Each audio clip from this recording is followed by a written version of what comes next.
राधे कृष्ण दोस्तों।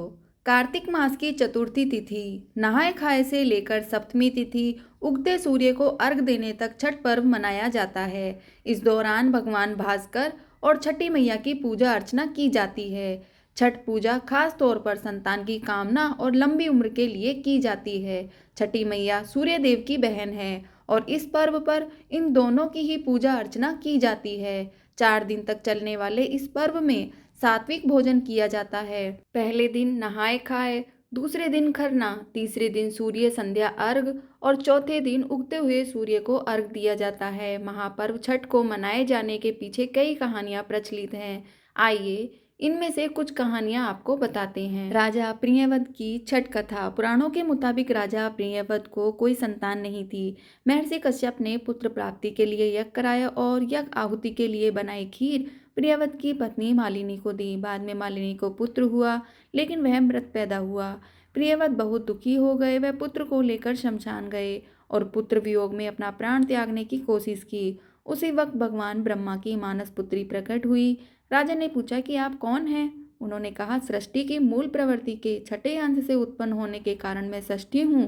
राजन, तुम मेरी पूजा करो और इसके लिए दूसरों को भी प्रेरित करो, तो तुम्हें इस दुख से मुक्ति मिल जाएगी। इसके बाद राजा ने पुत्र इच्छा से देवी षष्ठी का व्रत किया और उन्हें पुत्र रत्न की प्राप्ति हुई। तभी से षष्ठी यानी छठी मैया की पूजा होती चली आ रही है।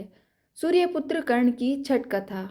एक मान्यता के अनुसार छठ पर्व की शुरुआत महाभारत काल में हुई थी।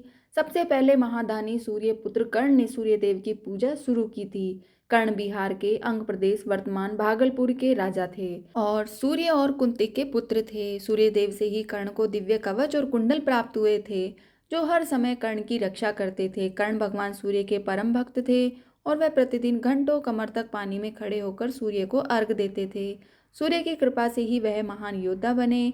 आज भी छठ पर्व में अर्घदान की यही परंपरा प्रचलित है। द्रौपदी की छठ कथा। छठ पर्व के बारे में एक कथा है। कथा के अनुसार महाभारत काल में द्रौपदी परिवार की सुख शांति और रक्षा के लिए छठ पर्व मनाया गया था। जब पांडव अपना सारा राजपाट जुए में हार गए, तब द्रौपदी ने छठ व्रत रखा। उनकी मनोकामनाएं पूरी हुई और पांडवों को राजपाट वापस मिल गया। लोक परंपरा के अनुसार सूर्यदेव और छठी मैया का संबंध भाई बहन का है, इसलिए छठ के मौके पर सूर्य की आराधना फलदायी मानी गई है। माता सीता की छठ कथा। पौराणिक कथा के अनुसार ऋषि मुग्दल ने माता सीता को छठ व्रत करने को कहा था। आनंद रामायण के अनुसार जब भगवान राम ने रावण का वध किया था, तब राम जी पर ब्रह्म हत्या का पाप लगा था। इस हत्या से मुक्ति पाने के लिए कुलगुरु मुनि वशिष्ठ ने ऋषि मुग्दल के साथ राम और सीता को भेजा था।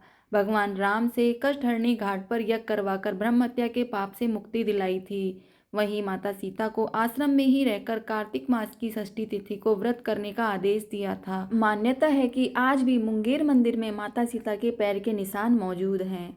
जय श्री राधे कृष्ण दोस्तों। जय सूर्यदेव भगवान की जय हो, छठी मैया की।